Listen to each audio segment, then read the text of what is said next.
Hello and welcome to the podcast. I'm here today with Jack Smith. Hello. And I'm your host, James. First things first, how you doing? Yeah, not doing too bad. Just came from a networking event.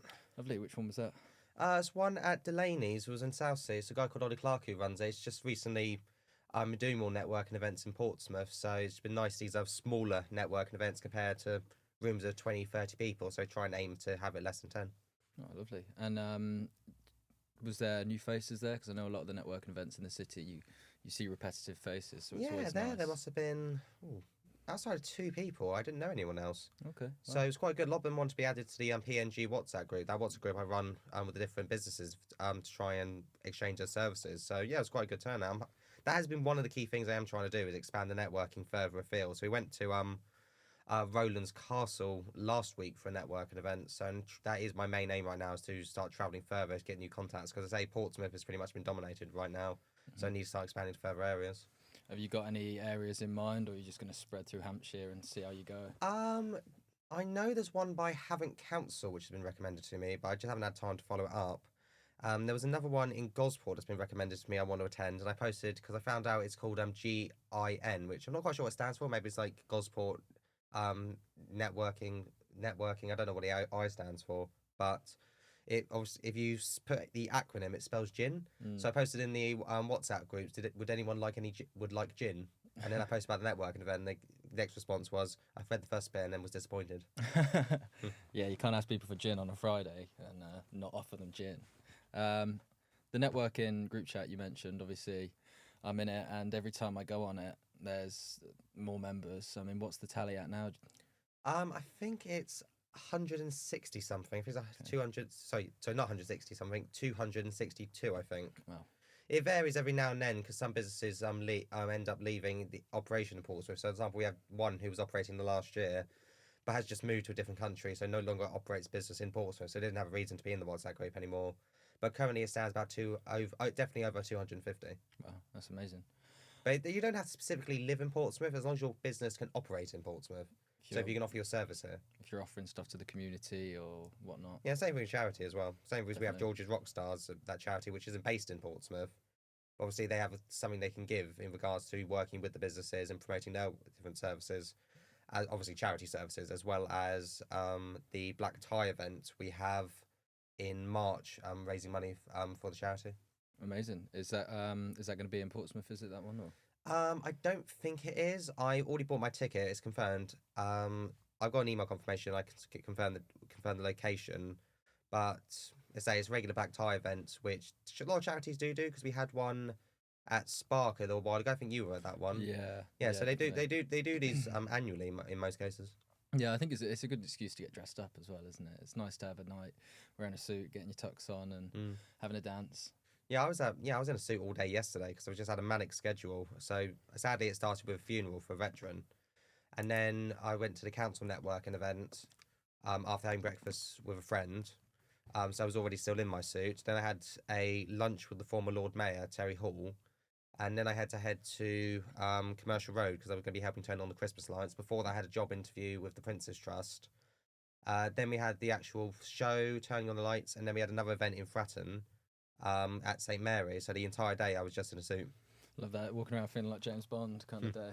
Yeah, well, I've got one of those coats where if you don't just put like a regular coat over a suit, so you got one of those where it's black and it goes down to about your waist side. Mm-hmm. Yeah. It's all but halfway down your leg, and I really like that sort of coat. Yeah, they look smart, they look good. Sort of like the Godfather types coats. Yeah, get the collar up, feel like you're a kind of detective in a DC movie or something. Yeah. So, talking about Portsmouth, I mean, obviously you are a very well-known figure around the city. Everyone's heard of Jack Smith, Jack of all trades. What do you like about Portsmouth? Like, what kind of what inspires you to keep doing what you're doing here? Well, I've lived in Portsmouth for my life, so in terms of why do I stay here, it's because I've lived here the last 21 years. So sorry, Portsmouth, you can't get rid of me. In terms of what I like about it, it's definitely an interconnected community because everyone seems to know everybody. I mean, it doesn't take because I think the Portsmouth population is definitely over 200,000. I think it's about 230,000, and the different parts of the community, whether it be business sector, charity sector, because it's so condensed, it's easy to get to one place or another. So that's why you see a lot of similar faces, and that's where the network events expanded. And you see a lot of people on a regular basis. And obviously that's when I added people to the WhatsApp group, and you see their different messages. And that's why I've been keen to expand it further afield, because there's not that really that many faces in Portsmouth I don't know yet. I mean, I pretty much know every single business. I'm currently trying to expand that to more pubs and coffee shop types of businesses that are less self-employed for a business union, but that's a story and a project I'm working on in the long term. So my only really goal now is the final relationships with the local government and the council, working with the businesses. So I have a few meetings to go on there. And after that, it's just a case of just organising what's gone on in Portsmouth, just make the system a bit more simpler, working with the charities, businesses and local community and the council, and then start slowly expanding that to further areas. Like I say, Gosport's a target, haven't, and then go further from there. Amazing. I think that's something important that you touched on as well as a community. I think there is a really good community here in Portsmouth. And I think there's a lot of people that look out for each other. I mean, name dropping the likes of Spark, Community Space. It's just good to see people getting together for a good cause, for a common kind of goal, and people looking after each other. I think that's what I like about Portsmouth, definitely, is that it's shared love for everyone, I think, isn't it? Yeah, especially the fact that so many networking events are held at Spark. And even if I'm not going to be having a meeting there, if I have to have a meeting with somebody, then I will try and meet them in a place where, if it is Spark, if it's open, then I'll try and meet them there, especially because I'm there usually for a networking event. But if I can meet them, say, a local business in my area, I always aim to take a photo of the table of me and the person, and that way I can promote the business online as well. So always tag, say, the pub we're in, the coffee shop, whatever. Yeah, definitely. And I think that's good, because the amount of times I'm going out to go for a drink or go for a coffee somewhere, and I can't think of where to go. I think, well, I've been here before, I've been there before. So it is good to see the people around you in the city and where they're going and trying out new places. I think it's so important to small businesses as well, that is happening. Right, talk to me about the Young Entrepreneur Society. Yeah, so the Young Entrepreneur Society, or the acronym is Y.E.S, so I call it the Y.E.S organisation, or Young Entrepreneur Society was to be in the initials. The reason that got started was it originally was a university society, which I joined in January 2022, which was a similar system to most societies, which was maybe having a guest speaker, giving a talk about a subject. In this case, it was business. And then every 3 weeks or so, just having a social.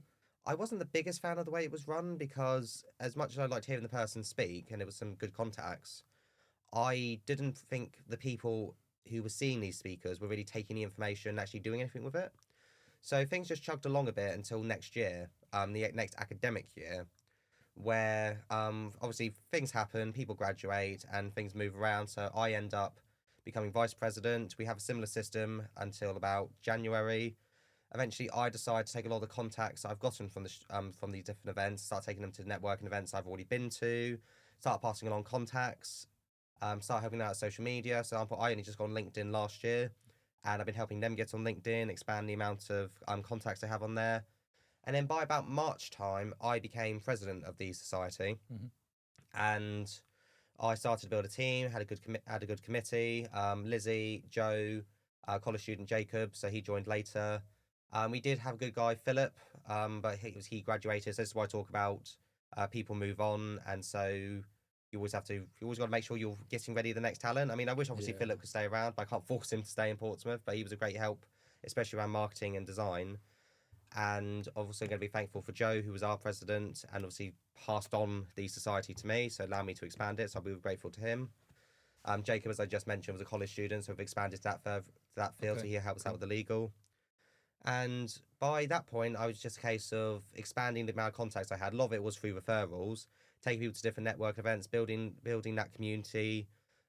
They've started to become quite well-known faces at different networking events, and lots of them have even started doing different talks at networking events. So you've got people who've never attended a business networking event before, such as Joe or Lizzie when I first met them, and just even 6 months later, they're now giving talks at these events, their own cases, as well as being on their committees.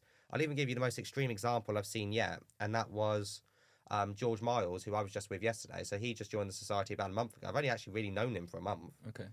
And because he attended the business networking event with me just shortly after meeting him, he started to build a good relationship with the owner of that networking event, Danielle, and he talked about the community work he wants to do. So he's less business, he studies politics, but he just more wants to do more in the charity sector. And I took him to the next event, as well as Danielle following me on social media and seeing different things I've been doing with George, you know, going to different events, just hanging out in general some cases. But I took him to the event yesterday, and I was asked, because of the work I've been doing for the community, would I be interested in turning on the Christmas lights, which was one that was a really great experience. And because George was with me, I was able to tag him along as well. So just being a part of the society for a month, he was on stage in front of probably about 1,000 odd people, turning on the Christmas lights with the Lord Mayor and a bunch of celebrities. So I thought Lizzie and Joe were my most extreme examples of never attending a networking event and suddenly giving talks. I know George is, just knowing him for less than a month, is definitely my most extreme example now. Definitely trumped that, yeah. Yeah, yeah. I mean, that's great. I think you must feel pride when you see the kind of, I suppose, change in people when they go from first time at a networking event to speaking in front of all these people. It must be really nice to see that in the people that you've kind of brought on. Yeah, definitely. It's just watching people grow and... like I said, I didn't think the old system was really working because they weren't really using the information. But now being able to use the information, if they give a talk on hey, this is what I want to do, and being scrutinised about the idea, being kept accountable. And I think that's the important thing, is the accountability side of thing. Yeah. So I've got a rule that if you haven't been in contact or interacted with a group or been to an event in the last 2 weeks, then if you want to be part of society, I have to give you a phone call because I need to know what's going on, give me an update. You can't just be part of the WhatsApp group and not be interactive whatsoever. So everyone in there either needs to be interactive or I have to give them a phone call at least once every 2 weeks. Sometimes people give genuine reasons. So some things are going on in family life. We sadly, the last month, have had a lot of members whose family members have passed away. But you know, there's understandable reasons. Yeah. But if you, for example, just don't respond at all. I mean, I sadly had a case where I recently had to get rid of a member because they just weren't responding at all. And I said, listen, at the end of the day, if you were going through something, I mean, I don't know what's going on in your personal life. If you're going through something, you can just let me know and I'll let things just die down for a bit. Yeah. You can just silence the group. I won't bother you for a little bit. But the fact that you have not responded to any of my messages, you haven't interacted with the group over a month, I decided to remove the person. Because at the end of the day, I can't excuse the fact that you're just not being responsive to me. Yeah. I can understand you're not interacting because maybe it's just nothing going on, but there's no excuse for you. I should be able to text you and say, is everything all right? And you can just text back and say, everything's not all right. I think I need to take some time away. And say, okay, that's fine. Just take your time. Yeah. But no, not responsive at all. I'm sorry. You don't have a right to see the different content. We're offering a free service, and that is a luxury which I'm not going to give you because you have not done the bare minimum of just responding to a text message. Yeah, I get that. And I think it's an important part of societies as well, is that it's that collaboration and that kind of sharing of ideas and sharing of experiences and stories and stuff that is what keeps it bubbling and keeps it, you know, thriving. So I think without that, what's the point, right? Well, just to finish off the story with Y.E.S, so it slowly expanded to having more college students, but again, this was through more word of mouth and referrals. We continue to build the business network, and my biggest problem is I probably focused on too many different areas rather than just one main thing. So we've got the current membership, which stands at 64 members. We have a website which is launching on Monday. There's been a few delays, but we're going to be launching on Monday. And I'm also going to be having a meeting with Unlock next week because they've also been a bit of an advisor to the society, and they're going to be helping us expand further to the ports of college. I'm hopefully going to be doing more work with the university because we've got an event we're hoping to plan in January. And one of our members, Abigail, which I sadly just forgot to mention, she's also on the committee, so I do apologise for not mentioning. But she's going to be helping out a lot with events, which we're going to be hosting on January. And then after that, I'm hoping to host a monthly event for under 25s, potentially at Spark. We still need to negotiate that, but after we've done the January event, hopefully me and another society member, Luca, he and I have got a lot of work we've done with Spark, should be able to start hosting an event there regularly, because obviously we're well-known figures. We hopefully should be able to just, you know, everything keep managed and hopefully raise money for the charity at the same time. If we have say 20 people turn up and they all give a £5 each, then we've raised £100 in a 2-hour period just for the charity. That's it, so that should hopefully be a good incentive. But another factor is, other than just working with Y.E.S and working with ports of college, ports of university, and I would also be considered working younger. Obviously, that depends on parents wanting to get children involved. I'm going to be doing some mentorship with the Prince's Trust soon, so I'm just going to do a DBS check with that. But obviously, I'll see where that goes and what my organisation can do with their work. I might just be working with the Prince's Trust, so yeah, we'll just see where that collaboration slowly goes from. But then I've got me trying to expand the networking group with as many self-employment businesses as possible. I'm trying to bring those all together. I'm collaborating on services, try and bring the charity sector together. So that's the third segment. So working with Michael J. Fortin, who runs the charity bash, try to get many of those signed up as possible.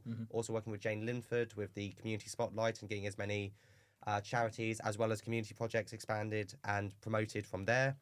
And then a fourth segment, which has just recently come up, is trying to target those businesses that you wouldn't really see at networking events. So these are less self-employed businesses like the pub owner, the coffee shop owner, Yeah. just somebody who wouldn't really benefit that much from a networking event. And through working with, well, hopefully working soon with the Fratton Big Local, which I want to see if their model, what they're currently doing in Fratton in regards to promoting businesses, can be expanded further in Portsmouth. And recently having a meeting with accounts up in Cosham about the business union they have there, which currently isn't doing that much, but wants to try and be rebuilt and expanded. Basically, businesses' common issues in regards to maybe antisocial behaviour, where you have one business complaining and they don't really do anything in terms of the police. Yeah. But if you've got, say, 20, 30 businesses complaining about the same issues, that hopefully gets them more noticed. Definitely. And the idea would be, see what Fratton Big Local is doing, see what the old Cosham business union is doing, and see if we can expand that to further areas of Portsmouth. So that's part of Y.E.S, is there's 4 main segments. Is I don't know if I want to create it under a much larger banner, because obviously Y.E.S is just focusing for the young people. Yeah. But I also have these 3 other passion projects, which is helping connect self-employed businesses and people who like the networking events. Also helping out the charity sector through Community Spotlight and what the Charity Bash is doing. Yeah. And now this extra segment, try to target those last businesses that don't really have a voice, but if we can take the model of the union and Big Local, potentially can give them a voice. Definitely. You're like the Thanos of Portsmouth. I mean, I'm not going to say I'm inevitable, but and try to yeah.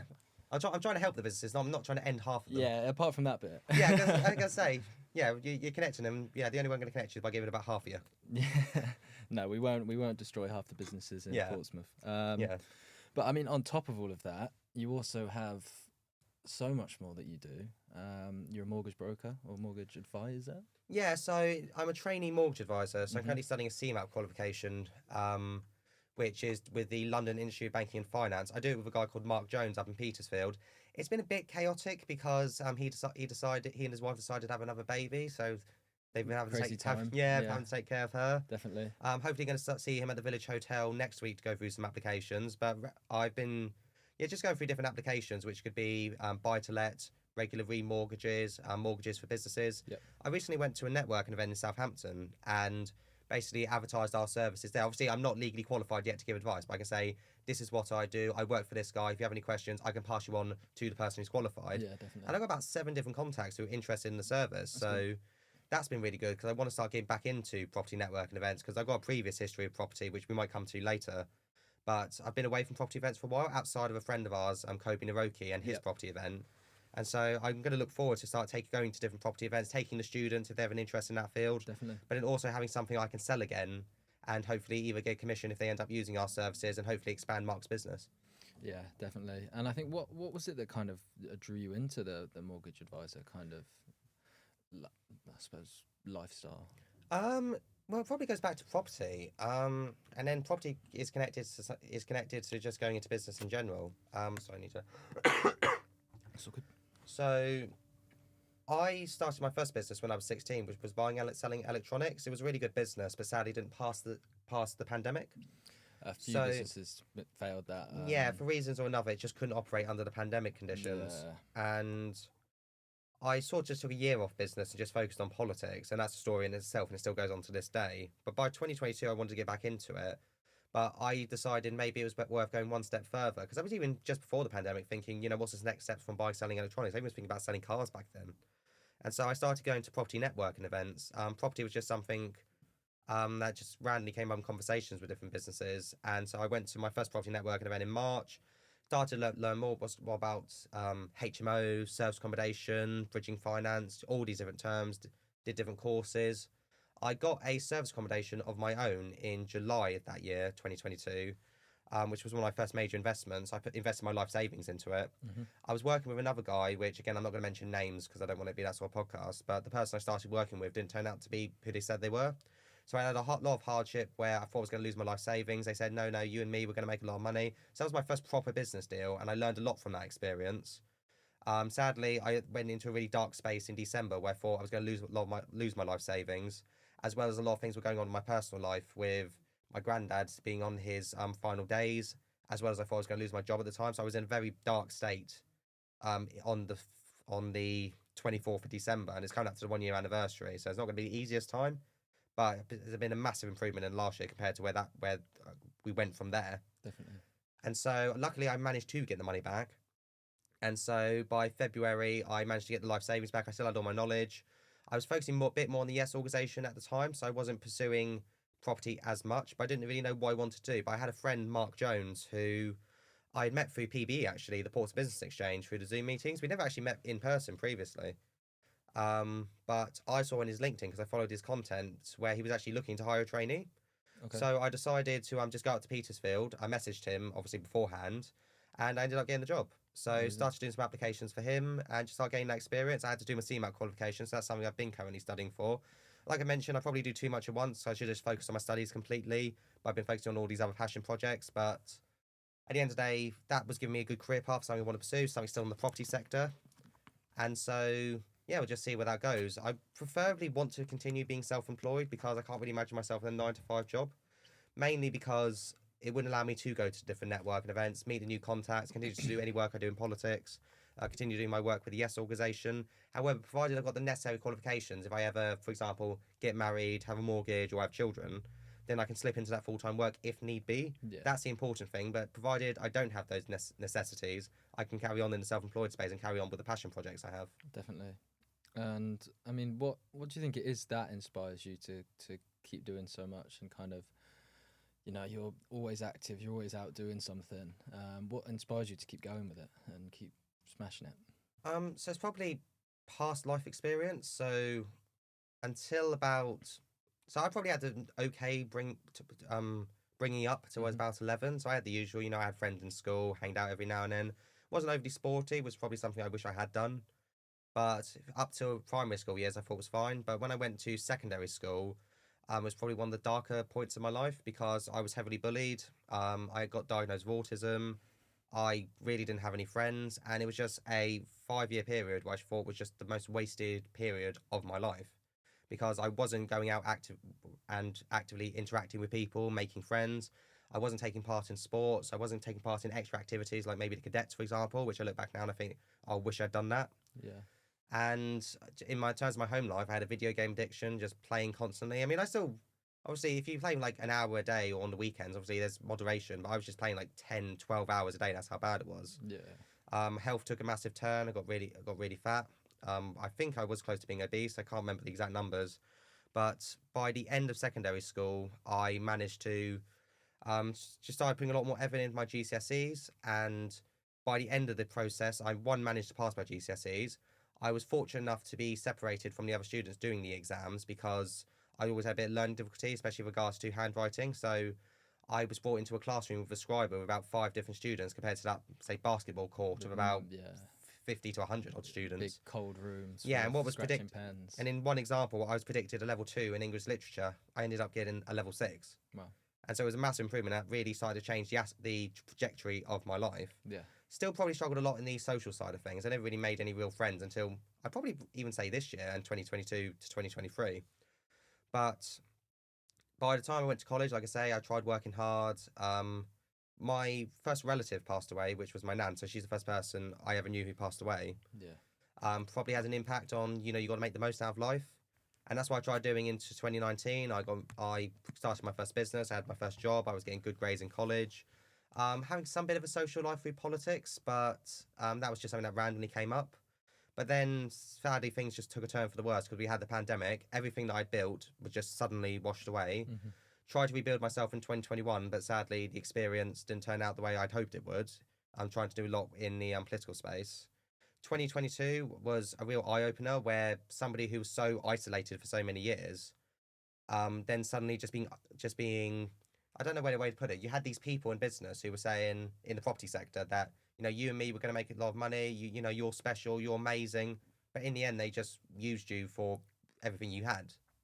And that's when I had that dark spiral in December. And then when 2023 happened, that's probably where this drive to try and do so much has happened, is because the reason I'm in the Army Reservist now, the reason I try and do so much with networking and businesses, and the reason I do so much to make all these connections is because, one, it's filling a hole that I never had when I was younger, you know, never having any friends and suddenly having hundreds at this rate. And especially, I suppose I can give it all this gobbledygook, but I can just sum it up with, I have so much regret with what I've missed, and I'm trying to make up for everything I've missed now. So I can't go back 10 years and say, oh, I wish you'd really gone into a sport and done this. Well, I didn't get into a sport now, but at least I can try and do things in the modern day. Best example being the Army Reservist. I've got friends who were in the cadets for 4 years, and I wish that's probably the biggest thing I regret most of my life is never doing anything like that, because I could have had so many things that contributed to my future work, especially around doing the reservist now. But okay, I couldn't be a cadet when I was about 7 years ago, but I can be an Army Reservist now. Exactly. And having such a long period in my life where I've had relatives pass away and understand how precious life can be, the experience on December 24th where I wanted to take my own life, and just having people who did all that when they were younger and not being able to look back. If you just live a lifestyle where you're just wasting so much time and you get all these experiences to where you are now, you just can't really allow yourself to waste any time. I can't take a day off. It's a mental thing now. I feel bad if I'm not doing something. Yeah. I don't know if I'm not going to be able to make up for the past, but I can only affect the future. I think that's 100% it. It's kind of in line with you miss the shots you don't take, and I think it's great to see that you're doing the things that you wish you'd done earlier in your life, and that you're just grabbing the ball by the horns now and clearly thriving while doing so. So it's really good to see. Thank you. So obviously I know you're in campaigning at the moment, and you've got quite a deep interest in politics. What fueled that, and where do you want to take it? Yeah, so for the sake of not wanting to, bash each side, I'm not going to mention political parties or anything, but just my own personal interest. But in terms of where my interest in politics came from, it was around, I'd say it was February, March 2019. So the TV was on constantly because there was just chaos going on with the Brexit vote, whether we were going to leave or not. Yeah. And so I started taking interest in politics because my dad just had the TV on constantly and was just talking about those sort of things with mum. Yeah.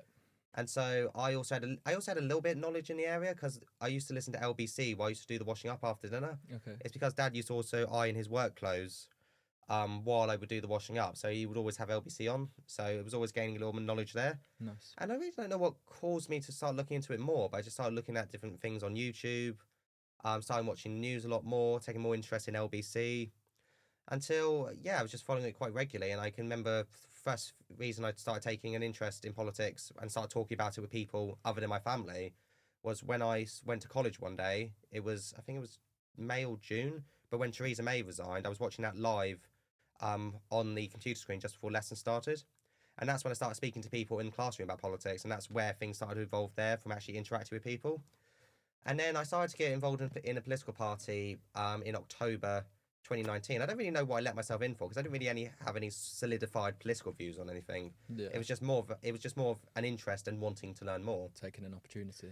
Yeah, so I got involved in a political party, campaigned in the general election, met people, met councillors, and then it was a really good thing for me because I was being social. I was doing something I'd never done before, and it led into a lot of business I did later on in the future because I started a flyer business and getting private clients, and that was only because I was starting doing political leaflets delivering. And then somebody at work says, "Oh, I've got a business who need help with some leaflets. Who'd be interested in doing that." And that's how that sort of expanded from there. Definitely. But that was just an off thing from the politics side of things. But then 2020, just followed the news religiously because you didn't have much you could do in lockdown. We didn't really do that much because of lockdown in terms of any practical things in politics. We did have the ACWID protest, which was the only thing I was involved in. But the US presidential election was all anyone was really focusing on in the political world. I even stayed up till I think it was 1 a.m. when they had the presidential debates. So I watched that live on Sky.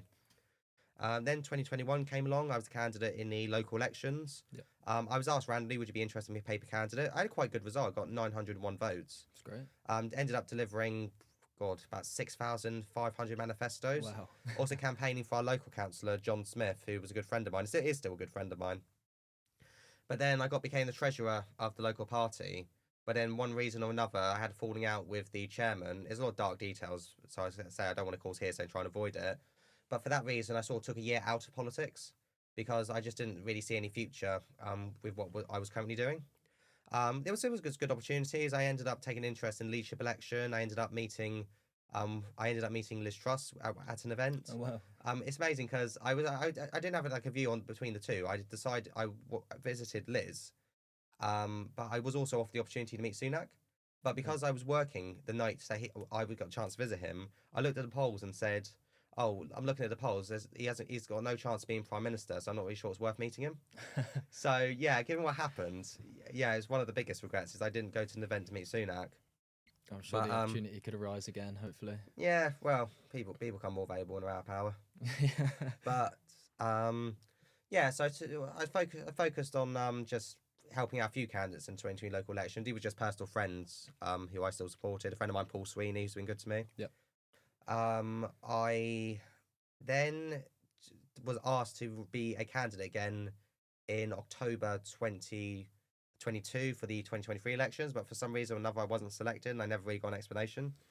But then in February I went for a tour of Parliament. Luckily the MP Flick Drummond gave me an invite because we originally talked about it back in 2020, but for obvious reasons when the pandemic hit it didn't happen. Can't really be But doing she it. remembered me and she decided to give me an invite with her constituency because they were going on a tour and it was a really lovely time.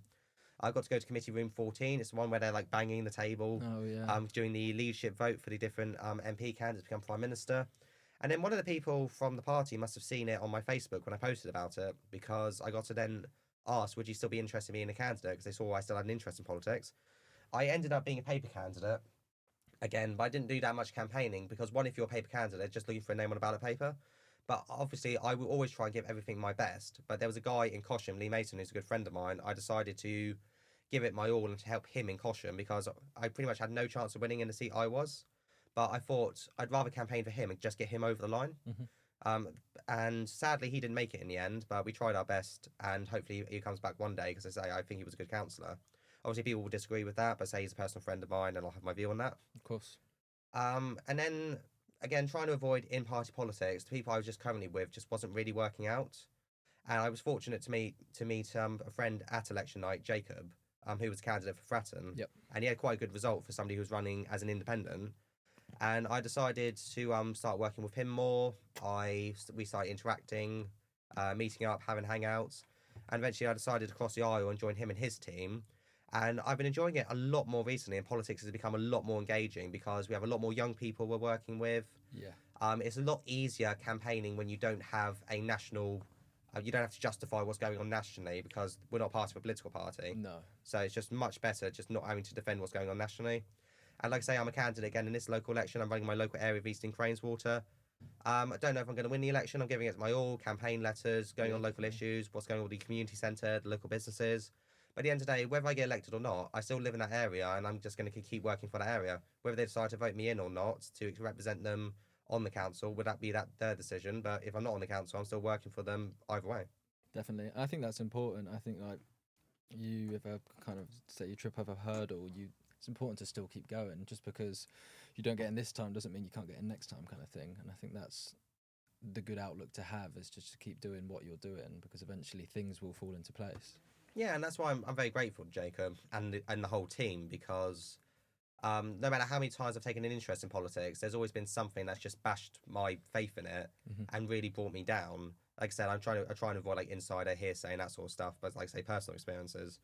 But it's like a drug in a way that no matter how many times I've just said I'm leaving this thing, something just always ends drawing you back into Pulls it. you back. Yeah, and yeah, just having this new opportunity now, I'm having more fun in politics than I probably have the last 4 years. So my faith in it, well, when I say faith, in terms of my actual enjoyment in it, has really been reignited, and I'm just back to sort of the old self who started back in 2019. That's great. Just sort of clean state, and I'll see where it goes over the years to come. I think that's the important thing, is that you're enjoying it. And I just also bring up this last one because despite obviously there being political parties, or whether you try and stay away from the system, you have your own views. I am friends with many different councillors on the political aisle. So I'm friends with Labour councillors like Shah Ashgar, friends with Liberal councillors like Chris Atwell, for example. And these are guys who do good for their community. Obviously on some issues, if we dig more down, I'll probably disagree with them on stuff. But they've been nice to me, so I'll be nice to them.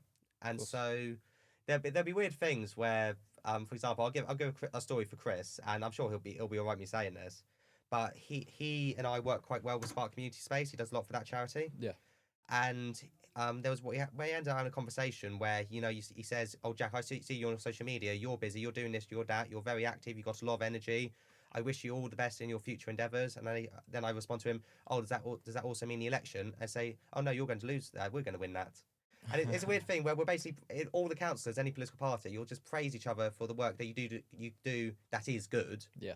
And then if we mention party, we say, I wish you all the best, but I hope you lose the election. That's just it. It's a thing I've just gotten used to. It's not something you're really going to change. No, and but at the end of the day, I think Chris does some good work. Some things, I think if I dig deeper, we probably have some disagreements. But as long as he's nice to me, I'll be nice to him. And that's it. And I think more people should have that sort of outlook of respect meets respect, right? It's an important thing. It's a British value. You should be respecting everyone. But some people obviously don't kind of share that. Yes, I could tell you name some of those people, but I won't on this podcast. Probably not. Okay, so not moving on from politics, because obviously I'm in the Fratton area, and I had a little letter through my door the other night. Would have been last week before maybe, which I believe you and your friends and Jacob were out delivering. Yeah, I was going to say it's started to become a party political broadcast, but yeah, well, you brought up the subject, so I'm going to answer the question. Mm-hmm. We were campaigning in Fratton last Tuesday. So we've gone through about half of Fratton already, so we're just getting the letters ready to get the other half done. He's been campaigning hard, and you can follow him on social media. Whether you obviously decide to vote for him or the other candidates, I mean, you just judge them on their record, the incumbents on their work records on the council, what the other candidates are promising. I say personally, I'm a good friend of Jacob. I personally recommend voting for him. But again, everyone will make their choice. Of course. But yeah, so I've been doing some campaigning in Copner for other candidates, and yeah, it's just a case where if I like somebody, I'll campaign for them because I think they'll do good. And some cases, if I'm a bit neutral on some people, then as long as I do some campaigning for them, they have to offer to do some campaigning for me later. So, for example, you got some people like, and sorry, Jacob, I am going to mention this. He's the worst leaflet deliverer I've ever known. He is so slow. He can door knock and speak to people, no problem whatsoever. Mm-hmm. But everyone around him already admits, yeah, Jacob, you just knock doors. We are going to deliver the leaflets because you deliver maybe 100 an hour compared to our 300 to 400 an hour. Yeah. So speed it up. Yeah. So it's basically working out, what are your skills in certain things. So for example, I've been doing leaflet deliveries and campaigning for like 4 years. Yeah. Coming up to this local election, this is the 5th election that I've been involved in, if you include the general election. Mm-hmm. So I've got experience in this. I would much rather be doing the leafleting and somebody helping out with the door knocking later, because that's where my talent is. I will happily deliver as many leaflets and letters for Jacob as he needs in exchange for him helping me with door knocking later. Yeah. So that's all the agreement we do. So it's just sort of like a transactional way in that. Obviously, some people I won't do any campaigning for, because even though I'm a member of a different political party, I might personally like them. So, for example, there's some councillors that I personally like that obviously being a part of a different political party, I can't actively campaign for somebody. However, if we've got somebody of our party who I might not know too much about, but is campaigning in that area, because I personally like the councillor, I just won't campaign for them. So I won't campaign for the opposition, but I won't campaign for our guy. I just stay away from that election. And people in the party just respect that. Listen, at the end of the day, you're friends with that guy. For obvious reasons, you can't campaign for him because you're under our banner. But if you don't want to be involved in that election, I'm not going to tell you what to do. So that's why it's respectful. Definitely. Same way as the councillor in my area, John Smith, I always pledge, because I campaigned for him in 2021. It'd be a bit awkward if I was suddenly running against him in this year, because he'd be up for re-election. Yeah. So I always said I was never going to run against him, because I think he's done a good job and he's always been very good to me compared to some other people that I've been dealing with in politics. Yeah. However, he announced that he was standing down. He didn't want to run again. So since he wasn't running again and I wasn't pressing to lose his job, he was giving it up, I decided to put my hand in the race. I think that's important. And touching on, you said briefly before about kind of, using the skills that you have to benefit campaigns the most. I think that's such an important part of, touching on Young Entrepreneur Society as well, such an important part of collaboration is understanding, one, what you're good at, two, what you're not good at, and building a team around you that can kind of support you and you can support them. I think that's the recipe for success in a way. Yeah, because a lot of people in Y.E.S are good experts in social media, so that's a main factor. But then you've got some people who are just natural networkers. You can roll in with a smile, very confident going in. Yeah. And yeah, it's just combining those skills and where there is a need that needs to be filled. Definitely. I mean, I was horrible at networking when I first started. I even created a whole podcast just to give people an excuse to speak to me. I had to go to networking events with a microphone, just offering to do free podcasts just so someone would bother to talk to me.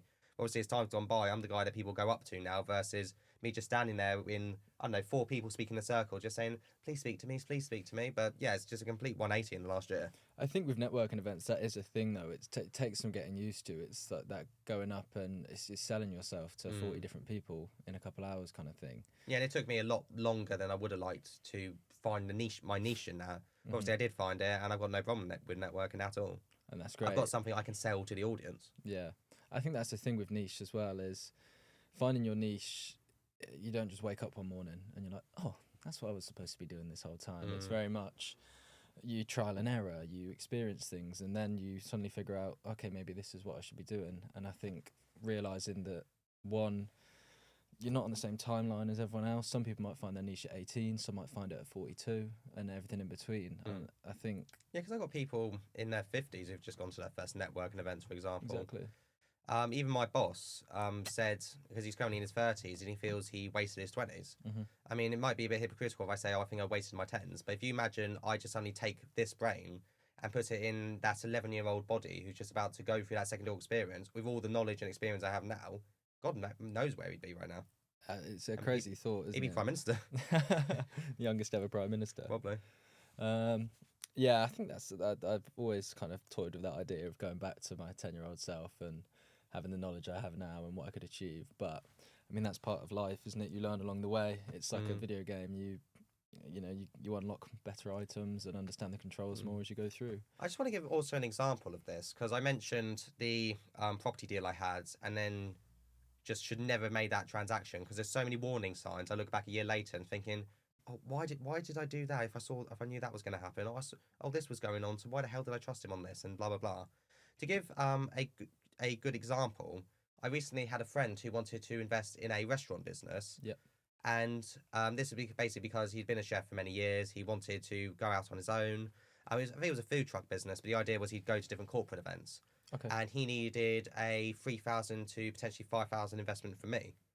I became a bit emotionally invested in this deal because he had been trying to have a baby with his partner for I think it was 2 years by that point, but for one reason or another it just hadn't happened. And we basically came up with the idea that if I were to delay the return on my investment, so obviously I wasn't giving up any money, but just basically getting it a little bit later, that I could potentially use a portion of my investment to help the two have the treatment to be able to have a baby. Yeah. And we had meetings about this. Obviously, I became very emotionally invested in this because, I was helping a couple bring a child into the world. So I said, listen, let's talk about the deal. Let's get a contract signed. So I wasn't going to transfer any money without signing a contract. And I said, go to these different networking events. I can introduce you to these people. Let's shore up the amount of contacts you have before we go ahead. Yeah. But then he started getting offers to cook at different events I go to, which he wasn't turning up to. He wasn't going to networking events I told him to turn up to. He wasn't coming up to meetings. And I basically said, listen, why aren't you doing this? And so I started to feel, wait, I'm feeling signs here that I used to feel in the previous deal. So I decided to go to people that I trusted in business, which included my boss, Mark, and said, listen, this is my current experience. I haven't given any money yet. What are your views? And he said, yeah, this is not somebody worth investing in. If they can't do the bare basic, how do you think you're ever going to get your money back? Yeah. If they are so poor at communication and not responding to texts for days, then how do you think you're going to get sudden responses for inquiries? Yeah. And so I had to make the hard decision because I was telling people, I was going to help this couple. I even joked that, oh, how do you two meet in business? I said, oh, I'm going to help you get his wife pregnant. So those sort of jokes. But yeah, I had to make a hard decision and just say, listen, as much as I want to help you, I've given you chances, but you're just not proven to be somebody that I think I can invest in. If maybe after 6 months, you can just still take the contacts I have, because I can pass on contact. I can't recommend him. I can say, go to his network event. It's up to him to sell himself. But I told him if the situation changes, maybe I could reconsider. And obviously, I'd then go to my contacts and say, oh, he's done this and so, should we reconsider? Yeah. But I made a decision. I didn't give him the 3 to 5 grand he was after. And what happened about 2 months later, I found out that he's had a bit of a mental breakdown. I've not seen him since. And he's broken up with his partner who was going to have the baby with. So, yeah, that would have been, I guaranteed I would have lost that 3 to 5 grand. Yeah. But I probably, a year beforehand, because I knew, oh, we've been friends for ages, he seems like a great guy, I would just give him the money there and now. I might not even thought about giving a contract. Given my previous experience, I thought, yeah, there's something here, did a background check and avoided a mistake which a year ago I probably would have made. And that's the important thing, and that's part of the life. It's the growth and the kind of how experience changes future experience kind of thing. But it's good to see that, well, obviously I know the situation itself isn't ideal, but like it's good to see that change and that you can, as I say, learn from errors in the past and learn from things that maybe you've overlooked, and that is part of growing up. And stepping into more parts of the world and getting more done with your life. It's good to see. So let's talk about social media for a little bit. Obviously, you are very active on social media. I see you're It's going to be more soon. We've got TikTok add this mix later. Oh, really? Exciting. Yeah, Max is helping me at Max Easton. Great, cool. So, what should we expect to see on TikTok then? So the TikTok, I'm not sure what too much I'll be doing my own personal content, but it's mainly for the Y.E.S organisation. The idea is we want to start promoting the different students who start going to different networking events. The whole idea with this is just try and get a market in Portsmouth that we're not currently tapping into. So be able to get young people who aren't seeing our advertisements. Yeah. So if we start promoting different students, 16 to 21-year-olds at different networking events, giving little talks, promoting them on the Facebook page and Instagram as well, then that can hopefully not only boost that student's profile and get them meeting and mingling with new people, but also attract new young people who also want to join the Y.E.S organisation. And I give you two examples because we've had so much just purely going on referrals, because we had a student called Jack who's just joined us, and that was through referral of a friend of mine, James. And so we had a meet up, and now he's going to different networking events. It's a bit difficult, some people, because of different schedules like university, college. So we're trying to work our best around that. Yeah, definitely. But I only got one example. I just woke up today and saw this in my Instagram messages saying, he saw basically a photo of me and this Jack, the new member, because I basically obviously just do a selfie saying, well, please welcome new member so-and-so. Of course. But yeah, somebody I've never heard of just messaged me on Instagram saying, I've heard about your Y.E.S organisation. How would I go about joining? I haven't responded to him yet because I've just been a bit manic this morning schedule. But yeah, I'm thinking, I have no idea who you are, how you found this content. But yeah, I'll be arranging a phone call. Right? Yeah, happy days. Speaking of the kind of contacting, if people want to get in touch with you or the Y.E.S Society, what's the best way of doing it? The best way would be my mobile number. So I openly give out my mobile number. So okay to say it on the podcast? Yeah. Yeah, 07787 420020. Obviously, I've got my Facebook page where if you want to find it, it's Jack Smith, and it's got a photo of me in a suit with a few flowers in the background, which is around St Thomas Cathedral. Also, the banner will be us at a networking event with a bunch of different businesses. So you can message me on Facebook. Instagram, it's Jack of All Trades 1981. TikTok, like I said, that's going to be soon, so no update on that yet. And you've also got the website, which is Young Entrepreneur Society, and that will be launching on Monday. Also, if you get in touch with Delivered Social from this podcast, I'm sure they'll be happy to pass on my details as well. Of course, yeah. So if you do want to get in touch with Delivered Social, we are delivered.social on Instagram, search Delivered Social on Facebook, same for TikTok and LinkedIn. Look for the orange logo and you'll find us. Right, social media content. Obviously, you've been doing loads recently, but I did see last weekend you were doing some skydiving, and I'd love to hear a little bit about that. Yeah, it was a bit random. Max does a lot with extreme sports, especially around skydiving, and he just invited me one day and asked would I be interested in doing it. And I thought, because I see a lot in the charity sector around fundraisers with skydiving, I thought, ooh, this could be a skill that could potentially be useful in the future, especially with the Army Reservist. I think that's also something I'd be learning later on there as well. And obviously, if you've learned it through just leisure, then it'll be easier when you actually do the actual training. Because chances are I probably won't have a captain just screaming in my ear like sometimes previously. But yeah, trust me, I went on a training weekend to Salisbury, and it was one of the coldest nights of the year. I genuinely thought I was going to die because I woke up covered in ice. That's how bad. Yeah, it's a weird thing. Sometimes the training is fun, but sometimes the training is brutal, and you just tell yourself, you can't say, oh yeah, absolutely loved it, but more, it was an experience which I won't regret because it pushed you to your limits. I think that's an important thing of it. I think that's why the training for the military is how it is, because it pushes you to your limits, and it pushes you to places that you've probably never been mentally and physically, and while still trying to complete tasks and walk miles, carrying heavy loads and stuff. Yeah. And that's because I always try and make every army training weekend. I've decided not to go to this one in December. I mean, but the only reason I've decided that is because I was invited to an event with a friend of mine, George Miles, who's ethnically Jewish. And there's an event going on which is the 60th anniversary of the twinning between Portsmouth and Haifa, which is in Israel. I'm not quite sure how the two are connected, but obviously learn more at this event. And it's traditionally a Jewish event where I've got to wear a caper. There's lots of things in regards to rules I need to follow.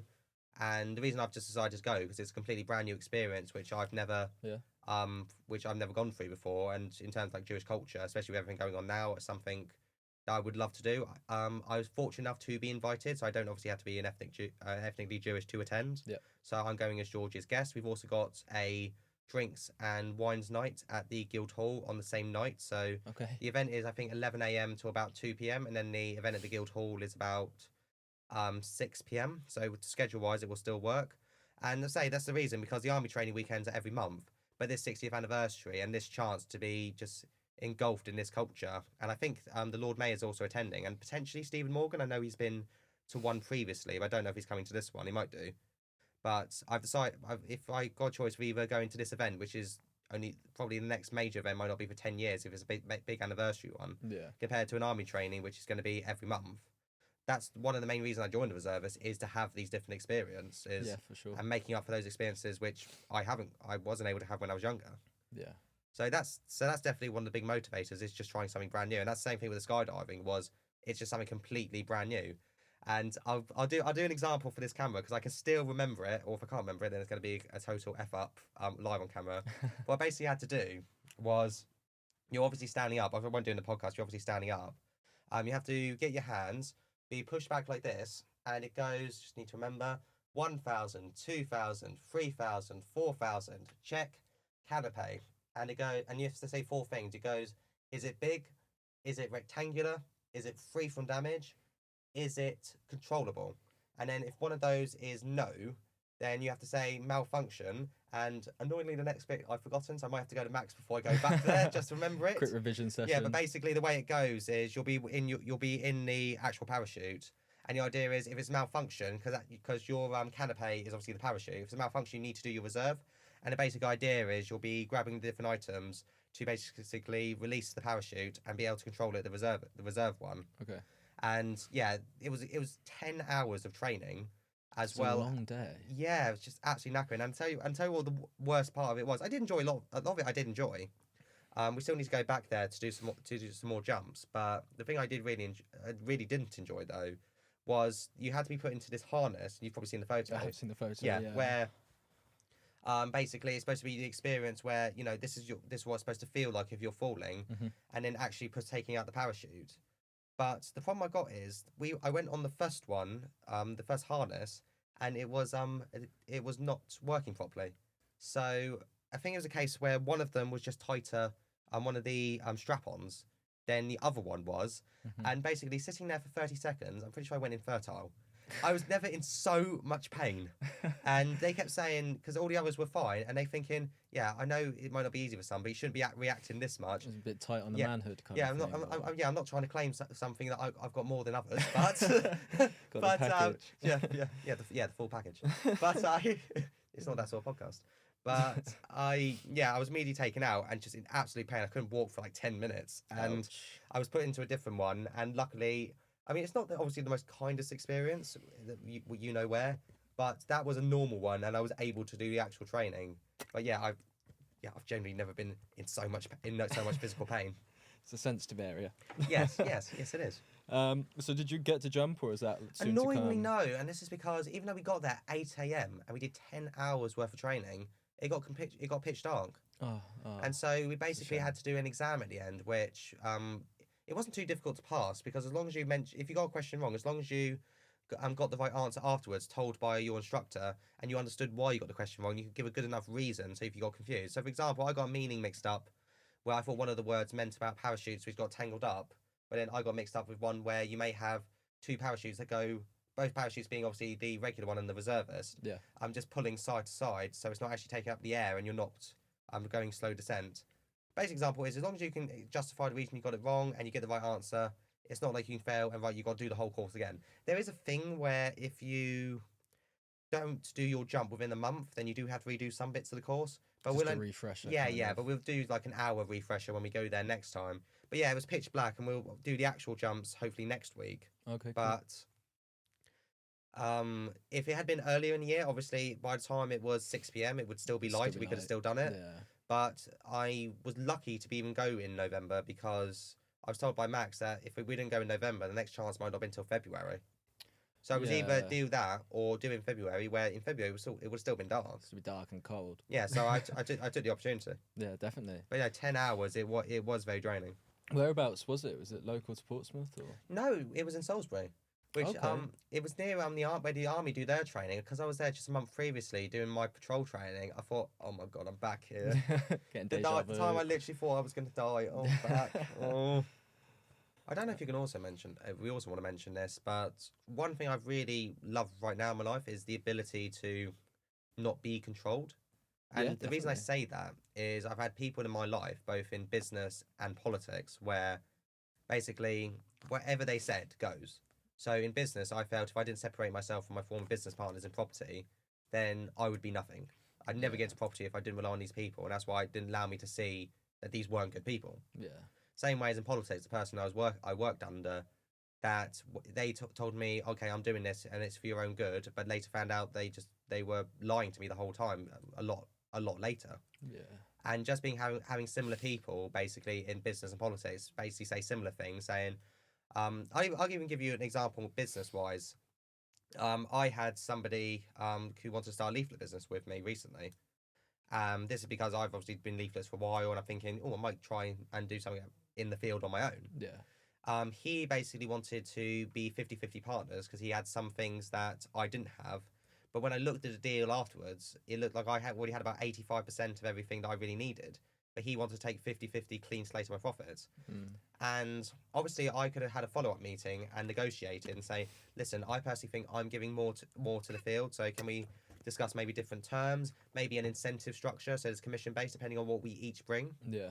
So obviously I want to have a further conversation, but it's something he mentioned at the end of it, which was, listen, he's basically said, quote, I'm going to start this business with or without you. So I'm probably going to have the largest bulk. So we can decide to be part of it. Otherwise, there's probably not going to be enough for the both of us, and I'll just end up with the business anyway. But I want to have you on board.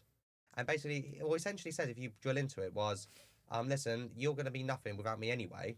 So you might as well join me. And I'm thinking, yeah, that's just a complete turn off. And what's your response to that? Obviously, I didn't respond anything to him at the time. But I then explored my options, went through a few contacts I had, and basically found the things I needed, that last 15% from other people. And we didn't take it, and it didn't end up getting it with an exchange for the business. If anything, I just offered some deliveries on the cheap if for helping start the business. Someone offered storage, for example, for any flyers. In exchange, his company, I would offer to do some of his deliveries free of charge. Okay. Obviously, that's included with other ones, so it's not like we're losing that much money. And so so it's just nice to say to that person, no. Yeah, because I was able to had those contacts where I'm not reliant on somebody. I don't have to rely on somebody to be there in business. Same way as I can even talk about the Y.E.S organisation, for example. I mean, not mentioning names, but we just recently had one of our committee members resign. And I can remember when Y.E.S first started, when we had our members, basically, if one of them had resigned, then the whole thing would have fallen apart because I couldn't manage it all myself. Yeah. But now that we're a larger organisation and he's resigned, I've immediately asked somebody, would you be interested in the role? And they've taken up the role. Yeah. So it's no longer basically having to make concessions. I'll do this and this if you stay. Please don't leave me. Please don't leave me. Yeah. But no, I can just be a person saying, right, if you don't like it, you can go over there and get someone else. You've got that support network now, and yeah, I can be my own man. I'm not reliant on anyone, and that's why I don't like being controlled or being reliant on anyone. Same way as even in politics, if I get elected on the council, I'm going to be me. If someone tells me, right, you need to vote for this, I'm saying, no, I don't. It's not in the interest of my people, so I'm not voting for it. And you vote for what you want to vote for. That's exactly I vote for what my people want me to vote for. Yeah, at the end of the day, I'm employed to do a job for them. If they don't like it, then I can't vote for it. Fair enough, yeah. Because they have the ability to make me lose my job soon as I've gained it. They do have that. Yes. It's called democracy, unfortunately. Yeah, fun little thing. Not unfortunately. Don't quote me on that. I am joking. You heard it here first. I'm joking. You told me that you've not actually been on social media very long, which actually was quite surprising because it seems like you have. You've got quite a good understanding of it and you're constantly out there doing stuff. So you've got the knowledge and the know-how to do well on social media. But how long have you been going for it? Only probably a year now, really. Okay. I mean, LinkedIn, I did get in March 2022, but I just use it as a random tool to just connect to people and think, they accept my connection request. Yeah. I think I had the French Prime Minister as one, which was really weird. It's interesting. But yeah, so I did get Facebook when I was 16. I can say now, if I got social media while going through all that bad stuff in secondary school, then I regret to think what would have happened with taking all the problems at school and brought them back home. Yeah. But in so in college, I did use Facebook, but it was only for the marketplace. So I never did any of my own posts. It was purely for the buy and sell business. And so, yeah, I never had an active presence until I was 20, really. Fair enough. I just started posting about different events I had, and what was good about it is it helped connections I already had. Even if I was still this nervous person going to a networking event, if I managed to get their card or start following them on social media, usually 99% of the time they start following me. And then they start seeing you at these different networking events, posting about it regularly. And then they can say, "Oh, Jack, I've seen you. You're everywhere." And they see all this work, and it creates an image for yourself where you haven't got to work as much on a relationship, trying to prove that you're worthy of being here because they see the other stuff you do.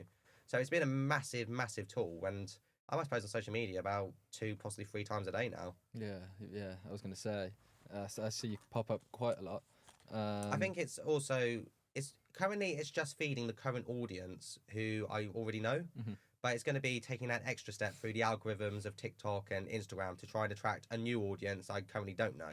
Yeah. So it's now taking, right, people already know what I'm doing in my own life, but how do we attract those new people who've never heard of me? And I think that's the important thing of social media, isn't it?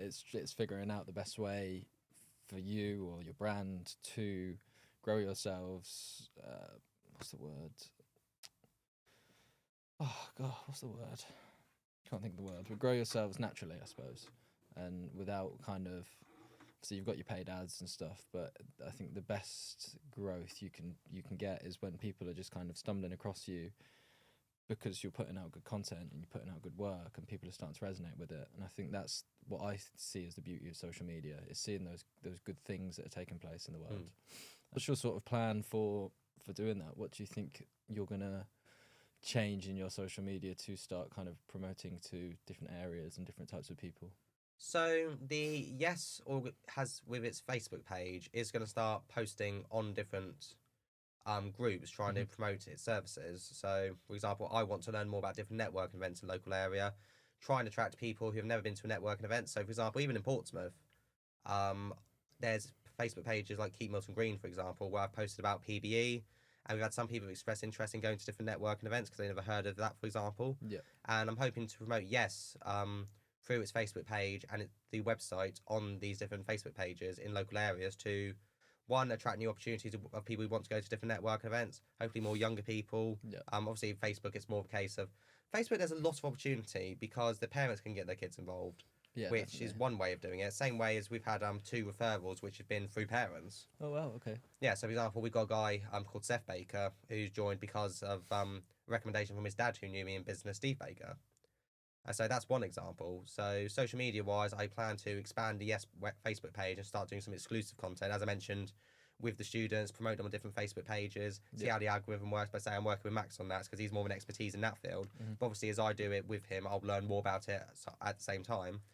And then, hopefully use Instagram and TikTok to attract that younger audience, which Y.E.S is really after. Potentially even a business as well, because I know a business which gets a majority of its customers from TikTok. Is amazing the sort of business you can do from that. And I think he owns a life insurance business, but he gets a majority of life insurance business from TikTok. It's a really weird thing. That's interesting. In regards to LinkedIn, I do still use it. I mean, it's obviously difficult trying to keep track of people's different posts on so many different social media profiles. But I will just do my post on Facebook, then copy and paste it to LinkedIn. And I need to start getting a system in place. And once the organisation is firmly all part under one banner, then I can start finding those profiles of people who I don't know yet, and then start promoting different services on LinkedIn, because you can send up to 100 connections a week. I don't know if that's what system I'm doing, like connecting to 100 different people and then saying, "Oh, these are our services." But I do need to get a proper plan in place. But LinkedIn, obviously being a business platform, there's a lot of potential still to be tapped in there. Definitely. But like I say, I'm focusing right now on Facebook, Instagram, TikTok, and we'll then soon be returning to LinkedIn soon. Cool, exciting. I look forward to seeing the kind of new wave of content coming through, especially from the Young Entrepreneur Society. So, where do you see the next year to 2 years for yourself, for Y.E.S, for your work down here in Portsmouth? So for yes, the next year, I don't really want to expand further from Portsmouth. When I say we want to expand further areas, it's more businesses and networking opportunities. So, for example, I would want to one day take a student to a networking event in London, for example. Yeah. And while I would like to start helping out people in further areas, for example, maybe work with like Havant College, for example, and just work in with younger people in different areas. I just don't think it's advisable because when I've been working with Unlock, they recommended just sticking to Portsmouth for at least 1 year. Because at least that way you just focus on your current target market and then expand to further areas as time goes by. Yeah.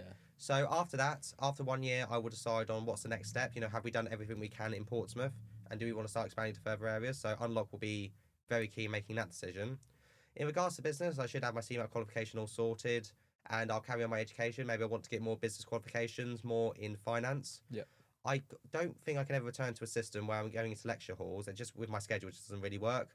But as long as it's all online materials, I want to carry on getting as many qualifications as I can in different fields. Definitely. Hopefully, just continue working self-employed. I don't really want to go into full employment, but as long as I've got the right qualifications, if need be, then I will do that. Yeah. In regards to politics, obviously, I hope to get elected, but if I'm not, I will carry on the work that I do in Eastney and try again in 2026. So that'll be the next election. So do my hardest now. If it doesn't work out, just keep trying. Yeah, keep your head up. At the end of the day, I continue to work. I continue to work for the area. I'm not going to give up on that.